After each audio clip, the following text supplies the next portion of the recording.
Pada pembahasan di sesi pertama telah kami sampaikan bahwa di antara perjalanan hidup Nabi Muhammad SAW yang perlu kita ketahui, di antaranya bagaimana awal beliau diangkat menjadi Nabi dan Rasul dengan turunnya ayat-ayat dari surat Al-Alaq, kemudian surat Al-Muddathir. Dari penjelasan tersebut kami menyampaikan bahwa para ulama di antara Syekh Shalih Fauzan hafizahullah taala memberikan penjelasan bahwa hal ini menunjukkan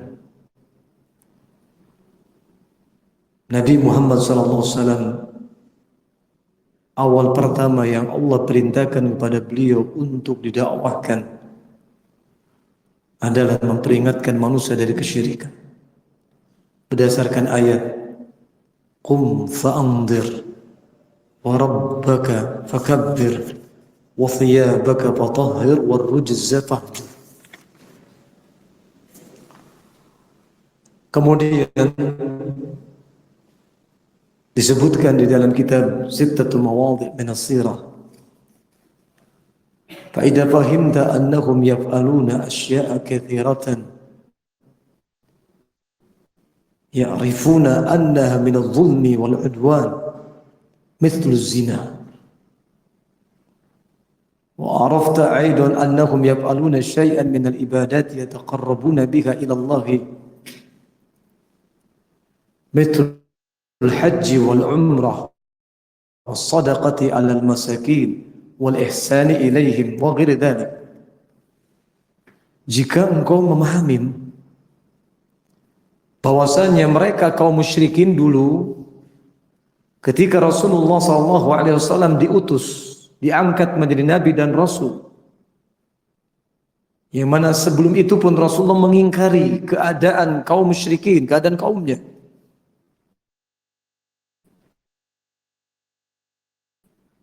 Bahwasanya keadaan mereka kaum musyrikin ketika itu, selain tadi keyakinan syirik mereka, ibadah mereka kepada selain Allah, mereka juga melakukan berbagai macam perkara kejelekan yang banyak, dari kezaliman,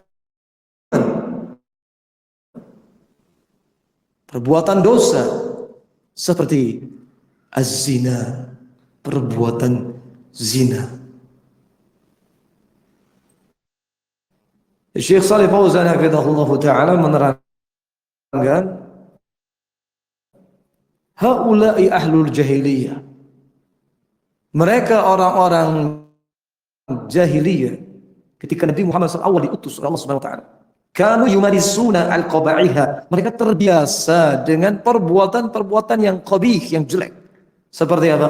Az-zina wal riba wal kabair, zina, riba dan dosa-dosa besar. Nah, semua ini di antara perbuatan jelek yang mereka terbiasa dengannya. Kita tahu bagaimana zina, jangankan melakukannya, wasilah-wasilah akan mengantarkan perzinahan saja Allah Subhanahu wa taala mengharamkan. Allah mengatakan wala taqrabuz zina innahu kana fahishatan wa sa'a sabila. Jangan kalian mendekati az-zina, yakni kata para ulama, wasail, semua wasilah akan mengantarkan kepada zina, faharamun, maka hukumnya haram. Semua.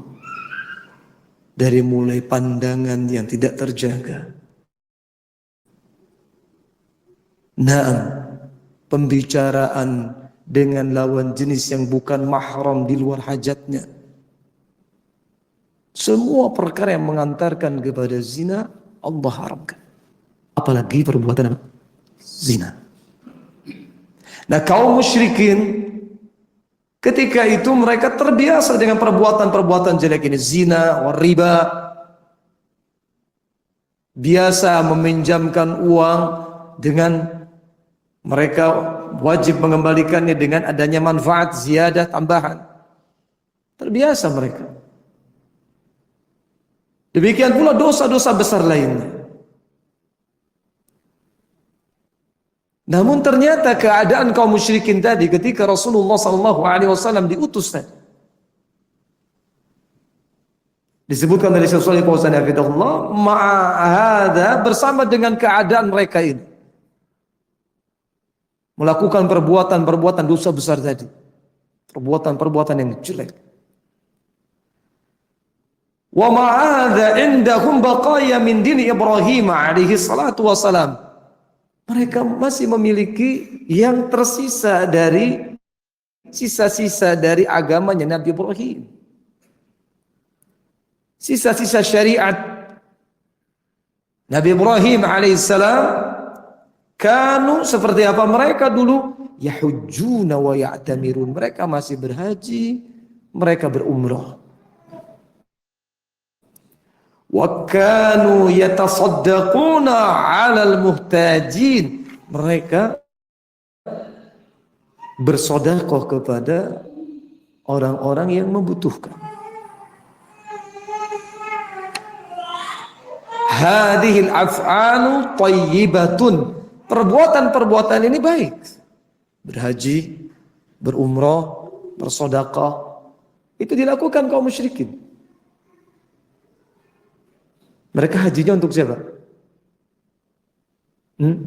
Untuk Allah. Mereka berumrah juga sebagai bentuk ibadah kepada Allah Subhanahu wa taala. Ini baqaya min dini Ibrahim. Mereka juga bersedekah. Nah, mereka melakukan amalan-amalan yang baik, namun kata Syekh Shalih Fauzan hafizahullah, lakin laisa ma'aha tauhidun. Tidak ada bersama mereka ini, mereka tidak memiliki apa? Tauhid. Yani mereka melakukan sebagian amalan-amalan baik dalam keadaan mereka mempersekutukan Allah Subhanahu wa taala. Wal amalu in kana amalan tayyiban idza lam yakun ma'ahu tauhidun fa innahu la yufidu sahibahu.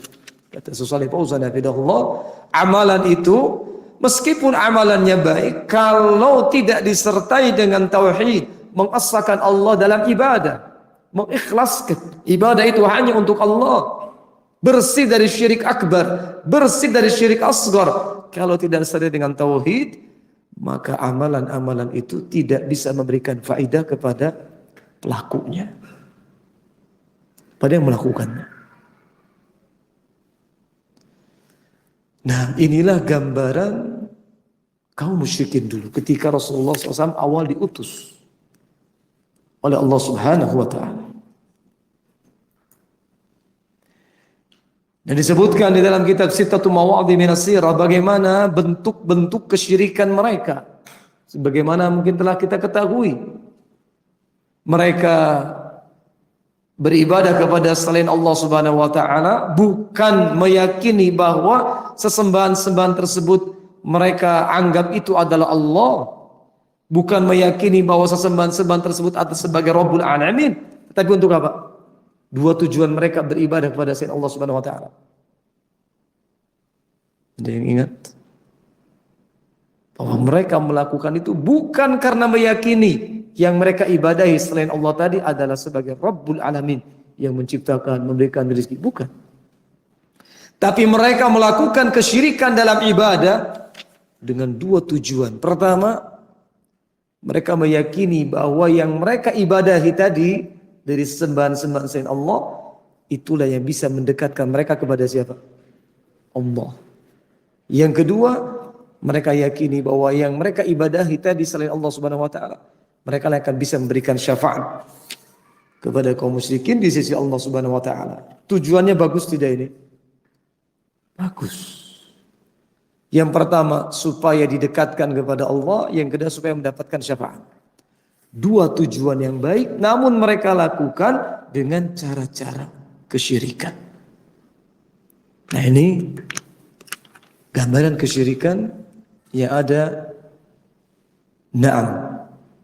di kalangan kaum musyrikin ketika awal Rasulullah diutus oleh Allah Subhanahu wa taala. Lalu disebutkan dalam kitab Sittatu Mawadhi minas sirah. Fa'awwalu ma amarahu Allah bihi al-indaru anhu qabla al-indari 'aniz zina was-sariqati wa ghairihima. Maka yang pertama kali Allah perintahkan kepada Rasulullah sallallahu alaihi wasallam untuk memperingatkan darinya. Yang pertama kali Allah memerintahkan Rasulullah sallallahu alaihi wasallam untuk memberikan peringatan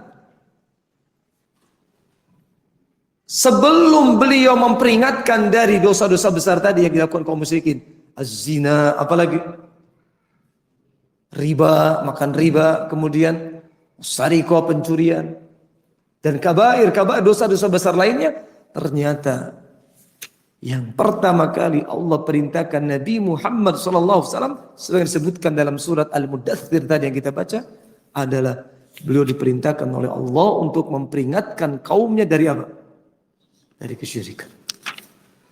Al-indhar 'ani syirk. Nah,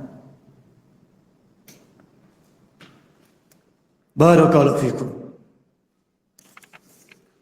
Ikhwani fi din rahimana wa rahimakumullah.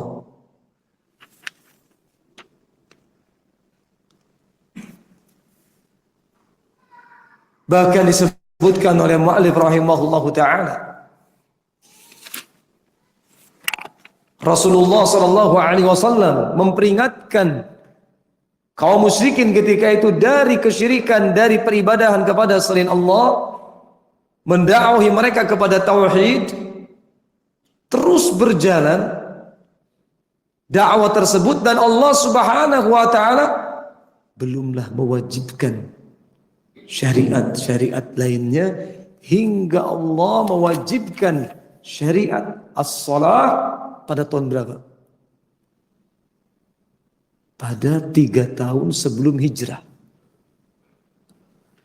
3 tahun sebelum hijrah ke Madinah. Berarti sementara Rasulullah berdakwah di Mekah berapa tahun? Di Mekah 13 tahun. Ini 3 tahun sebelum hijrah. Berarti pada tahun berapa? Tahun sebelum hijrah. Nah, karena hijrah itu kan dimulai setelah hijrah kan. 3 tahun sebelum hijrah. Berarti setelah 10 tahun Rasulullah SAW berdakwah, barulah ketika itu Rasulullah SAW mendapatkan syariat diwajibkannya sholat yang 5 waktu melalui sebuah peristiwa yang disebut dengan Al-Isra wal Mi'raj. Berarti 10 tahun pertama Rasulullah SAW terus mengingatkan kaumnya untuk mengajak kepada tauhid dan memperingatkan dari kesyirikan. Ikhwani fiddin rahiman wa rahimakumullah. Padahal ibadah sholat ibadah yang agung. Nah, puasa baru Allah wajibkan pada tahun berapa? Tahun 2 Hijriyah. Ibadah haji tahun berapa? Tahun 9 Hijriyah. Padahal itu rukun-rukun Islam. Yang pertama kali Allah Subhanahu wa taala memerintahkan Nabi Muhammad sallallahu alaihi wasallam berdakwah. Ketika di Mekah selama 10 tahun adalah berkonsentrasi untuk membersihkan akidah dengan akidah tauhid, membersihkannya dari kesyirikan. Ikhwani fillah rahiman wa rahimakumullah. Maka tentunya hal ini menunjukkan pelajaran penting untuk kita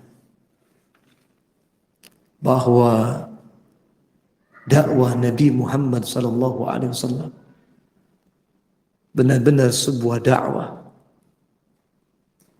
yang menjadikan dasarnya adalah at-tauhid. Barakallahu fikum. Maka jangan sampai kita lupakan. Jangan sampai kemudian tujuan dakwah tauhid ini bergeser.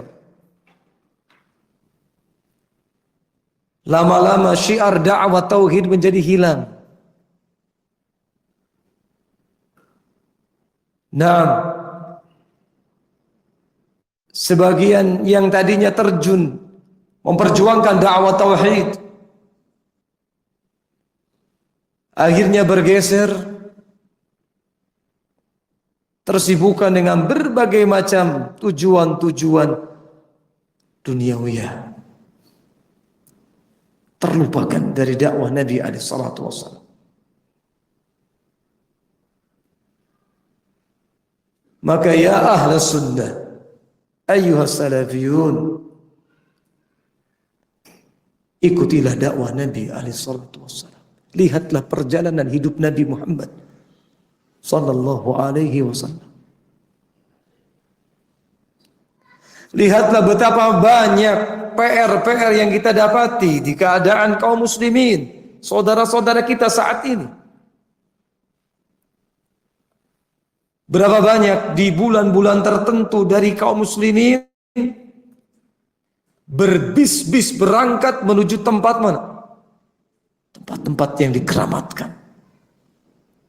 Yang di sana ada kuburan-kuburan. Untuk berdoa di sana, beribadah di sana. Padahal Nabi Muhammad SAW benar-benar memperingatkan hal ini, bahkan sampai menjelang wafatnya. Sampai beliau mengatakan la'natullah 'alal yahudi wa nasara ittakhadhu qubur anbiya'ihim masajid. Namun karena ketidaktahuan kaum muslimin, akhirnya mereka sekedar ikut-ikutan. Menjelang bulan Ramadan, di sebagian tempat dihidupkan kebiasaan beberapa hari menjelang Ramadan, masyarakat dibawa ke kuburan-kuburan, kemudian membaca Quran di sana, berzikir di sana, bertabarruk di sana, di kuburan-kuburannya kaum muslimin yang dekat dengan kampung. Diberikan nama-nama seakan nama-nama yang baik. Nah, bertaubat, berzikir, dan yang lain. PR-PR ini banyak sekali terdapat di tengah-tengah kaum muslimin saudara-saudara kita. Maka pelajarilah tauhid. Jangan sampai kemudian kita, anak-anak kita tersibukkan dengan hal-hal lainnya dari mempelajari tauhid.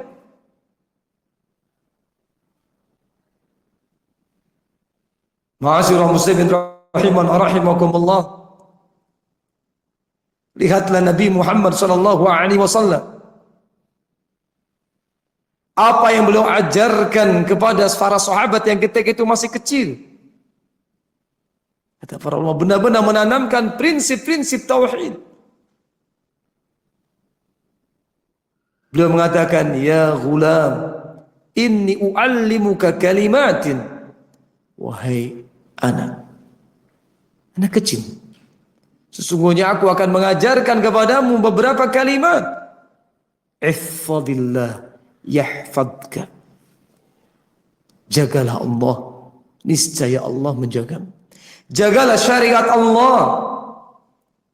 Jagalah, tunaikan kewajiban-kewajiban yang Allah tetapkan. Jauhi perkara-perkara yang Allah larang, niscaya Allah menjagamu. Ihfadillah tajidhu tujahak. Jagalah Allah, niscaya kau akan mendapatkan Allah di hadapanmu. Allah menolongmu, Allah membelamu. Idza sa'alta fas'alillah wa idza sta'anta fasta'in billah. Kalau engkau meminta, mintalah kepada Allah. Kalau engkau memohon pertolongan, mintalah pertolongan kepada Allah. Lihat, prinsip-prinsip tauhid ditanamkan kepada anak-anak. Barakallahu fikum. Kita jauhkan anak-anak kita dari perkara-perkara yang akan merusak akidah mereka. Maka ini penting dipahami oleh para duat untuk berupaya memikirkan dan memusyawarahkan apa yang terbaik untuk anak-anak kita kaum muslimin, bil khusus abna'us salafiyin, agar mereka terjaga akidahnya, tauhidnya. Jangan disebutkan dengan perkara-perkara yang tidak bermanfaat, yang akan melalaikan mereka, bahkan akan melupakan mereka dari dakwah tauhid. Pelajarilah sirah Nabi kita alaihi salatu wassalam. Jagalah nikmat ini, dakwah tauhid. Berta'awun, tolong menolong dalam menyebarkan dakwah ini. Ada yang mampu dengan ilmunya, Ada yang mampu dengan tenaganya, Ada yang mampu dengan hartanya, Sebagai yang dilakukan oleh para sahabat Rasulullah sallallahu alaihi wasallam.